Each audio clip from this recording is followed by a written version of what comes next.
Assalamualaikum warahmatullahi wabarakatuh. Alhamdulillah, saya berhasrat untuk berkongsi dengan saudara-saudari semua satu ayat yang biasa kita dengar, innallaha la yughayyiru ma biqaumin hatta yughayyiru ma bi anfusihim. Namun sebenarnya ayat ini mempunyai konteksnya, mempunyai ayat yang panjang, ayat yang penuh, iaitulah dipetik daripada surah Ar-Ra'du, surah mengenai guruh, surah yang banyak menyuntik benih tauhid, kepercayaan bahawasanya segala yang berlaku di alam ini dikawal oleh satu kuasa, satu zat yang Maha Esa, yang tidak boleh diada-adakan sekutu-sekutu selain daripada Dia, yakni Allah. Jadi saya akan bacakan dengan penuh ayat tersebut, insya-Allah. Dan ayatnya adalah ayat 11 surah Ar-Ra'du, surah Makkiyah. Lahu mu'aqibatum min baini yadayhi wa min khalfihi yahfazunahu min amrillah. Innallaha la yughayyiru ma biqaumin hatta yughayyiru ma bi anfusihim. Wa idza arada Allahu biqaumin su'an fala maradda lahu wa ma lahum min dunihi min wal. Sadaqallahul azim. Lebih kurang maknanya, dan kepadanya muaqibat. Kepada siapa? Kepada seseorang yang berjalan di waktu yang gelap gelita atau berjalan di siang hari, kerana mengambil kira ayat sebelumnya. Muaqibat ini jumhur mufassirin menyebutnya sebagai para malaikat yang meletakkan aqabah, yang meletakkan benteng-benteng, yang meletakkan tabir-tabir. Ini maksud muaqibat min baini yadayhi wa min khalfih. So malaikat ini meletakkan kepada seseorang ini, seseorang mukmin ini, sesuatu di depan dan di belakang. Min baini yadayhi wa min khalfih, yakni diartikan sebagai perlindungan dari segenap sudut, perlindungan dari segenap sudut.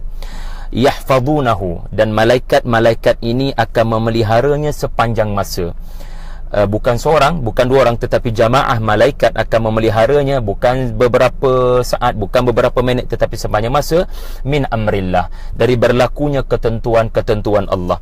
Apa maksud amrillah di sini? Ia adalah azab Allah, berdasarkan ayat-ayat sebelumnya. Wa yasta'jilunaka bis-sayyi'ah, iaitu kisah kaum yang meminta, yang mencabar Rasul untuk didatangkan azab.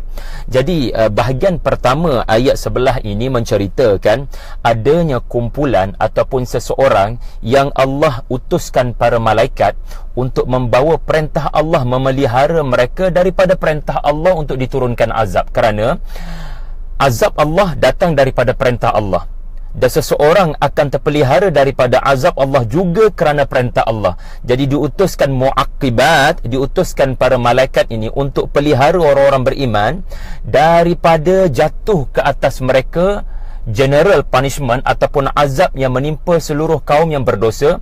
Tetapi kaum ataupun orang-orang beriman ini yang melakukan dakwah, yang melakukan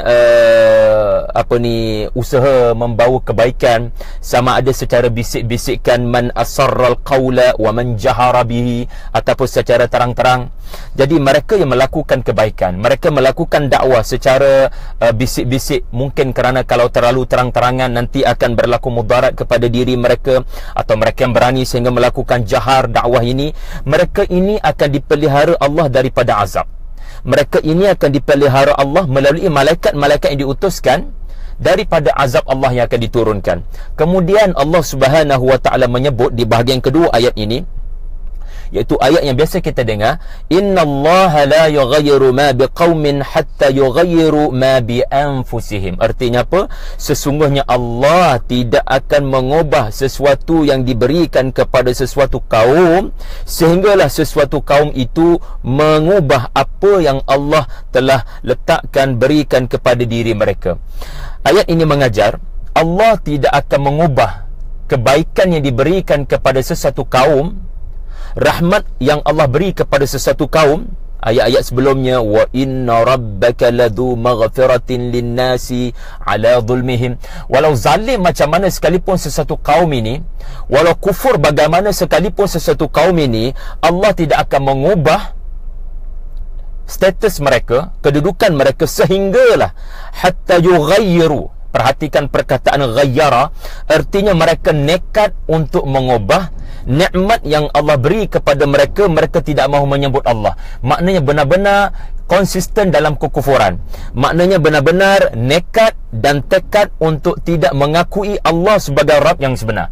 Lalu Allah akan ubah kaum ini, Allah akan menimpakan kepada mereka azab. Ini maksud innallaha la yughayyiru ma biqaumin.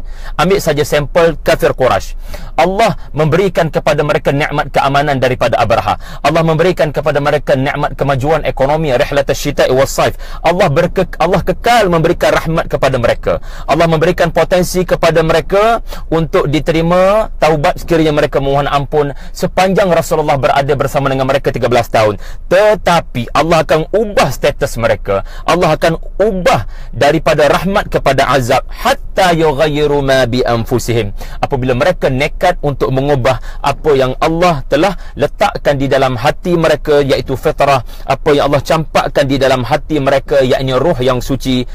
Wa idza, ini bahagian ketiga, wa idza aradallahu biqaumin su'an fala maraddalah, dan apabila Allah berkehendak, kerana kamu yang memilih untuk kufur, kerana kamu yang memilih untuk tidak melakukan perubahan pada diri kamu, kerana kamu yang memilih untuk menutup telinga daripada peringatan disampaikan oleh para pendakwah, oleh para rasul, maka Allah berhak untuk berkehendak menimpakan kepada kaum itu su'an, satu bentuk keburukan azab, dan apabila ia berlaku fala maraddalah, tidak ada yang boleh menolak azab ini, wa ma lahum min dunihi min wal, dan tidak ada yang boleh melindungi kaum ini.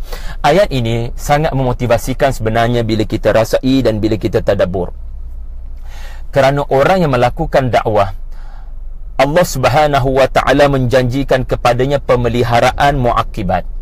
Dan beri perhatian di mana Allah menyebut ayat ini, di mana prinsip untuk melakukan perubahan adalah Allah Subhanahu wa taala menyatakan perubahan sesuatu kaum, di mana usaha kamu, saya, kita semua untuk melihat Malaysia yang lebih baik, melihat negeri Selangor yang lebih baik, melihat circle of influence kita yang lebih baik, kawan-kawan, jiran-jiran, anak-anak, pasangan hidup kita, kita mahu melakukan perubahan kepada mereka.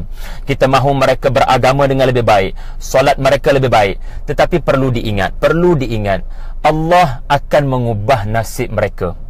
Sehinggalah Allah tidak akan mengubah nasib mereka, sehinggalah mereka memilih untuk melakukan perubahan. Artinya apa tuan-tuan sekalian? Bila kita ulang balik ayat ini, kita akan dapat satu kefahaman di mana perubahan yang boleh berlaku kepada kaum anda, perubahan yang boleh berlaku kepada mereka di sekeliling anda, Allah boleh mengubah mereka. Tetapi mereka sendiri perlu memilih untuk melakukan perubahan. Mereka sendiri perlu memilih, perlu memasang niat untuk melakukan perubahan. Dan apabila setiap pribadi memilih untuk melakukan perubahan, barulah Allah akan mengubah kaum itu dan Allah akan mengelakkan daripada berlaku azab kepada mereka.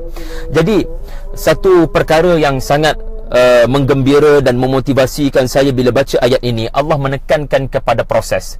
Allah menekankan kepada usaha yang perlu dilakukan oleh peribadi, individu-individu seperti saya dan kita semua. Ni dah azan dah pun, tapi kita habiskan sikit lagi. Di mana apabila kita mahu melakukan perubahan, mulakan dengan peribadi-peribadi, mulakan daripada batu bata, mulakan daripada individu-individu kecil, dan jangan terlalu gairah untuk membawa perubahan terlalu besar. Dan ayat ini mengajar anda di mana Allah tidak memandang output, Allah memandang usaha anda. Bila anda berusaha untuk melakukan perubahan dengan memfokuskan kepada nukleus-nukleus ini, maka Allah akan memberikan anda kemenangan dalam bentuk penjagaan daripada malaikat dan terpeliharanya anda daripada azab Allah. Allah tidak melihat kuantiti, Allah tidak melihat sejauh mana kaum anda itu benar-benar telah masuk Islam dan menjadi seseorang yang begitu tinggi kedudukannya di sisi Allah. Lihat saja surah sebelum Ar-Ra'du, iaitu surah Yusuf, di mana kita dapat lihat bagaimana Yusuf Allah rakamkan dialognya, dakwahnya kepada banduan dua orang di dalam penjara, tetapi Allah tidak rakamkan status adakah mereka masuk Islam ataupun tidak. Ini menunjukkan Allah mengajar kita supaya fokus kepada usaha. Ketika dunia yang kita ada sekarang, dunia kerjaya raya, dunia yang boleh kita katakan semua benda sangat bergantung kepada material. Mereka tidak pandang anda usaha seminit 2 minit, mereka tidak pandang usaha anda sehari, 2 hari, seminggu, sebulan. Mereka hanya mahu melihat produk, result. Mereka hanya mahu melihat output.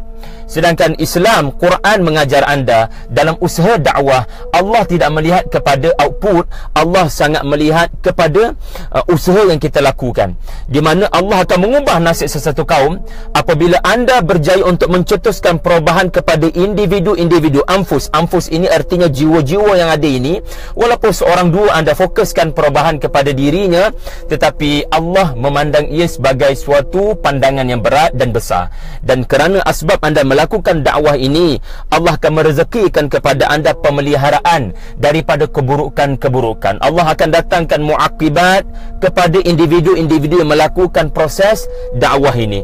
Jadi sesungguhnya ayat innallaha la yughayyiru ma biqaumin hatta yughayyiru ma bi anfusihim ini, saya simpulkan pengajarannya adalah, pertama sekali, Allah tidak akan mengubah kita kecuali perubahan itu bermula daripada individu-individu dan jiwa-jiwa ini sendiri memilih untuk melakukan perubahan.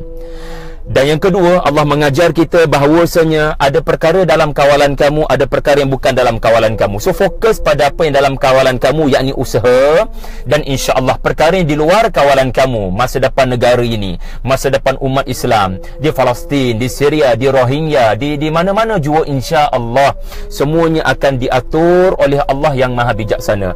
Kita hanya dipertanggungjawabkan dengan apa yang kita buat kepada mereka yang terdekat dan apa yang kita lakukan untuk kebaikan mereka yang berhampiran dengan kita. Namun nasib ataupun keadaan umat ini secara globalnya itu kita serahkan kepada Allah Subhanahu Wa Taala. Fokus, Allah nak ajar kita fokus kepada apa yang dalam kawalan kita. Jadi ini perkara yang kita belajar daripada surah Ar-Ra'd. Terima kasih kepada yang sudi mendengar. Mudah-mudahan ada kebaikan. Assalamualaikum warahmatullahi wabarakatuh.